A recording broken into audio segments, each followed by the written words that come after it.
Hello అండి, అందరికీ ఎలా ఉన్నారు? బాగున్నారా? ఇవాళ నేనైతే టిఫిన్లోకి అని చెప్పేసి వడలు చేశాను.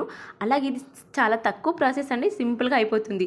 ముందుగా వడలు ఎలా వేయాలో నేను చెప్పేస్తాను, ఒక్కసారి చూడండి. ఏం లేదండి, వడలు కరెక్ట్గా రాలేవని ఫీల్ అవుతాయి చాలామంది.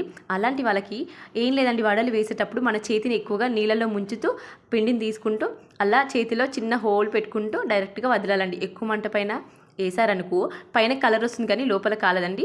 మీడియం ఫ్లేమ్లో పెట్టుకొని కాల్చుకోండి, చాలా బాగా వస్తాయి. అటు ఇటుగా తిప్పేసుకుంటూ మంచిగా వేయండి, చాలా బాగా వస్తాయి, పర్ఫెక్ట్గా వస్తాయి. ఒకసారి రాకపోతే రెండోసారి ట్రై చేయండి, చాలా బాగా వస్తాయి వడలు అయితే.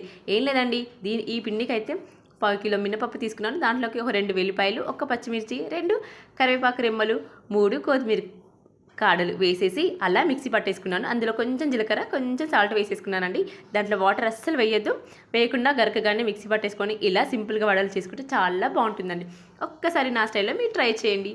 ఇలా తీసుకున్న వాటిని వడలని న్యూస్ పేపర్ వేసి దాంట్లోకి వదలండి, చాలా బాగా ఆయిల్ అంతా వెళ్ళిపోతుంది. ఓకే అండి, సింపుల్గా చేసేసాను, మీరు ట్రై చేయండి. Okay, bye.